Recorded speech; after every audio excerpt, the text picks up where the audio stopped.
নামাজের বাইরের সময় আমার গ্যাসের একদম সমস্যা হয় না, কিন্তু অজু করার সাথে সাথে আমাকে এই সমস্যার সম্মুখীন হতে হয়, অনেক কষ্ট করে অজু ধরে রাখতে হয়। কি করতে পারি একটু দয়া করে বলবেন। মেয়েদের অজু করার সময় যদি মাথার কাপড় পরে যায় বেখেয়ালে, এদিকে অজু হবে নাকি আবার শুরু থেকে করতে হবে? নকল চোখ ও চোখের পাপড়ি কি ব্যবহার করা যাবে? 3 তালাক দেওয়ার নিয়ম কি?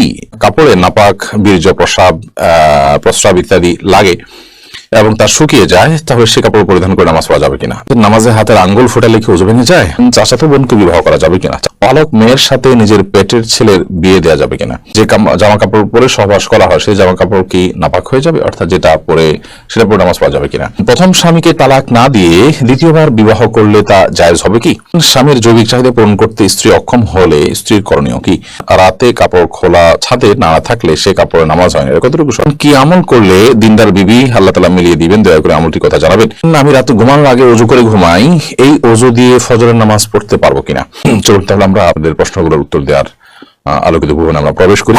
মোহাম্মদ আব্দুর রাজ্জাক আপনি লিখেছেন, যদি কাপড়ে নাপাক, বীর্য, প্রস্রাব ইত্যাদি লাগে এবং তা শুকিয়ে যায়, তাহলে সে কাপড় পরিধান করে নামাজ পড়া যাবে কিনা? বীর্য যদি লাগে, সে বীর্যকে যদি শুকিয়ে যায় এবং শক্ত হয়ে যায়, সেটাকে খুঁচিয়ে যদি উঠে ফেলানো যায়, তাহলে তাদের সালাত আদায় করা যাবে, যদিও কিছু আলামত তাও থেকে যেতে পারে। তারপর সেখানে সালাত আদায় করা যেতে পারে। বীর্য পবিত্র করার জন্য পানিতে পবিত্র করাই যাবে, আর এর বাইরে এরকম খুঁচিয়ে তুলে ফেলা, এটাও বীর্য পবিত্র করার একটা পদ্ধতি। আর প্রস্রাব এবং জাতীয় নাপাক যেগুলো লাগে, যেগুলো খুঁচিয়ে ওঠার মতো নয়, সেগুলো লাগার পর ওই কাপড়কে ধুইতে হবে। ধোয়ার পর সেটি পাক হবে, যে জায়গা লেগেছে সেই জায়গাটুকু ধুলেই ইনশাআল্লাহ বিদিনা পাক হয়ে যাবে, অর্থাৎ নাপাকটা দূর করতে হবে। এরপরে মেহরুবা হক আপনি লিখেছেন, নামাজে হাতের আঙ্গুল ফোটালে কি ওযু ভেঙে যায়? নামাজে যদি হাতের আঙ্গুল ফোটানো হয় তাতে ওযু ভাঙবে না, সালাতও ভাঙবে না, কিন্তু এটা মাকরুহ হবে এবং সালাতকে ত্রুটিযুক্ত করবে। কারণ প্রথমত এমনিতে আঙ্গুল ফোটানো এটা ভালো কোনো বিষয় নয়।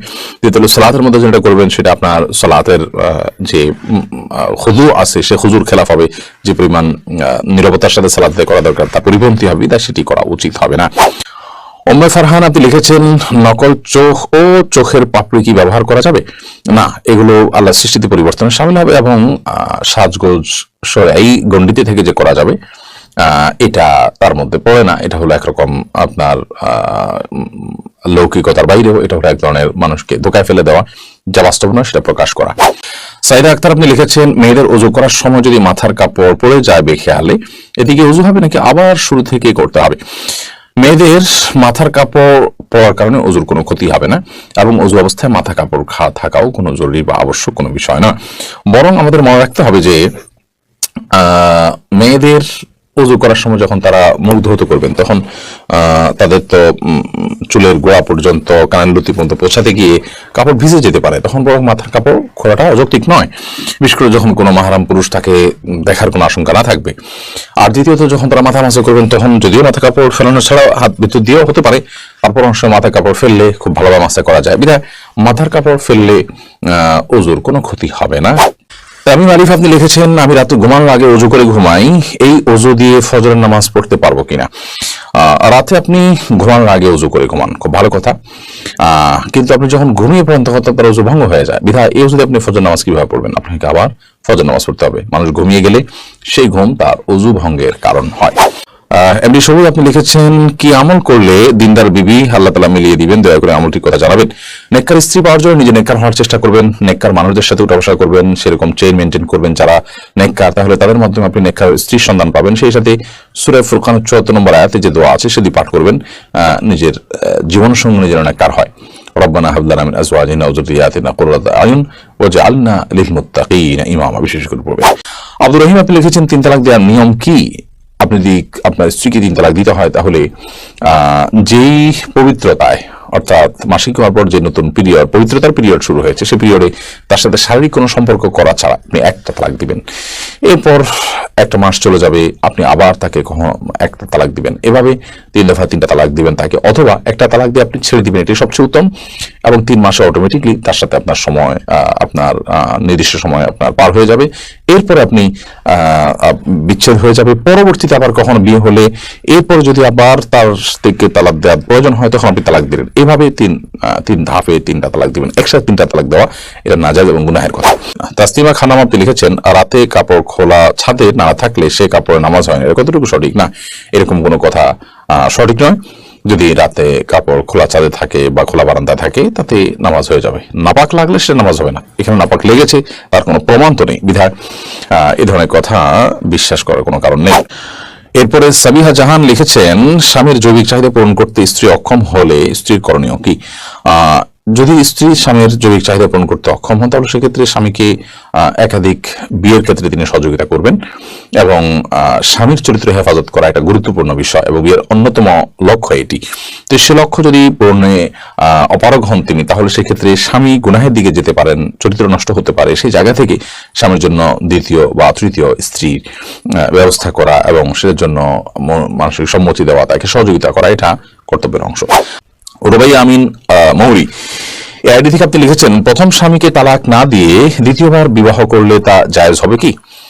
দ্বিতীয় বিয়ে যদি জায়েজ না হয় তাহলে প্রথম স্বামী তার জন্য জায়েজ থাকবে কিনা দয়া করে জানাবেন।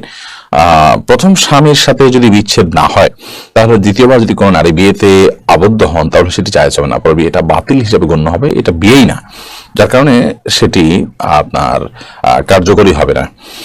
আর দ্বিতীয় বিয়ে জায়েজ না থাকার কারণে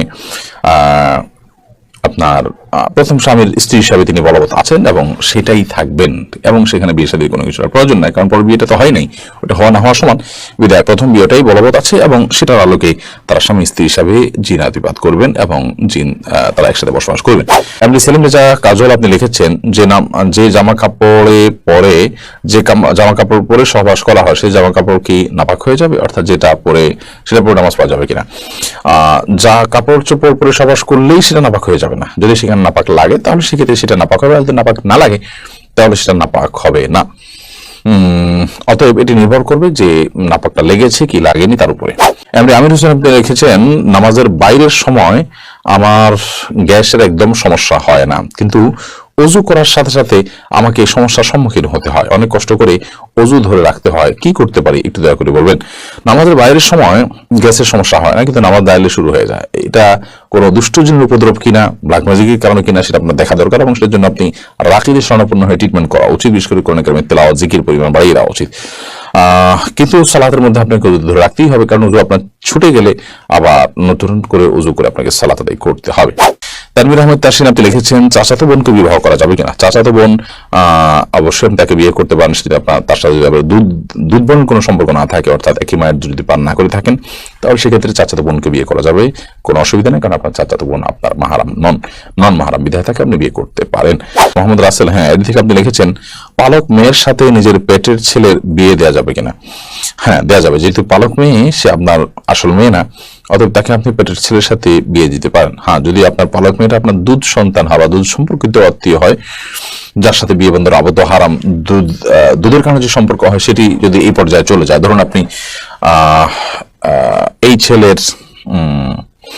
ছেলের বোনের দুধ আপনি পান করেছেন, তাহলে তো সে আপনার দুধ ভাই, যার কারণে তাকে আপনি বিয়ে করা জায়েজ হবে না। তো এরকম কিছু যদি না হয়, জাস্ট পালক মেয়ে, তাকে আপনি লালন পালন করেছেন, আপনার দুধ পান করেনি সে, তাহলে সেক্ষেত্রে বা এই ছেলের সাথে আপনার যে ছেলে হয়েছে তার সাথে তার দুধের কোনো সম্পর্ক নেই সরাসরি, তাহলে সেক্ষেত্রে তার সাথে বিয়ে দিতে কোনো অসুবিধা নেই।